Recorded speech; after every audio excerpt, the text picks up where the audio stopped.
ప్రధానమంత్రి నరేంద్ర మోదీ నాయకత్వంలో కేంద్ర ప్రభుత్వం ప్రధానమంత్రి ఆవాస్ యోజన 2.0 అనే పథకాన్ని తీసుకువచ్చిన సంగతి మీకు తెలిసిందే. ఈ పథకం యొక్క ముఖ్య లక్ష్యం పట్టణ ప్రాంతంలోని ఆర్థికంగా బలహీన వర్గాలకు అలాగే మధ్యతరగతి కుటుంబాలకు ఇల్లు నిర్మించుకోవడానికి ఆర్థిక సాయం అందించడం.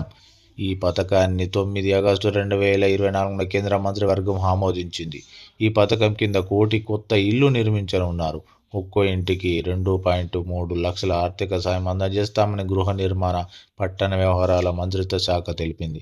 తొలి దశలో పట్టణ ప్రాంతాల్లో 1.18 కోట్ల ఇళ్లను మంజూరు చేయగా, అందులో 85.5 లక్షల ఇళ్లను నిర్మించి అర్హులైన లబ్ధిదారులకు ఇప్పటికే అందజేశారు. ఇక ఈ స్కీమ్ ముఖ్య ఉద్దేశం వచ్చేసరికి ఆర్థికంగా బలహీనంగా తక్కువ ఆదాయం ఉన్న కుటుంబాలకు తక్కువ ఖర్చుతో నాణ్యమైన ఇంటిని అందించడం, ఇంకా పట్టణ ప్రాంతాల్లో ఇళ్ల అవసరాలకి పెరుగుతున్న డిమాండ్ను తీర్చడం. అంతేకాకుండా 2024 నాటికి ప్రతి ఒక్కరికి సొంతంగా శాశ్వత ఇల్లు కల్పిస్తామని హామీని ప్రభుత్వం నెరవేర్చనుంది.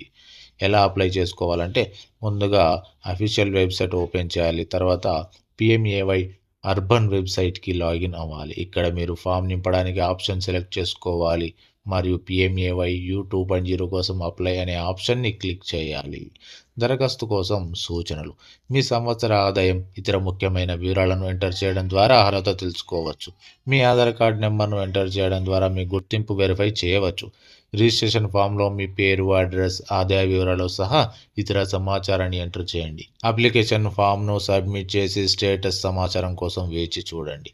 అప్లై చేసుకోవడానికి కావాల్సిన డాక్యుమెంట్స్: ఆధార్ కార్డు, గుర్తింపు కార్డు, పాన్ కార్డు లేదా డ్రైవింగ్ లైసెన్స్ లేదా voter ID, income verification certificate, residency certificate, bank వివరాలు, పాస్పోర్ట్ సైజు ఫోటో. ప్రధానమంత్రి ఆవాస్ యోజన 2.0 పట్టణ ప్రాంతాల్లో ఇళ్ల కొరతను తగ్గించడమే కాకుండా ఆర్థికంగా బలహీన వర్గాలకు ఇది గొప్ప సహాయం అందుతుంది. కాబట్టి దగ్గరలోని ఉన్న ఆన్లైన్ సెంటర్లోకి వెళ్ళి పూర్తి వివరాలు తెలుసుకొని అప్లై చేసుకోండి. Thank you.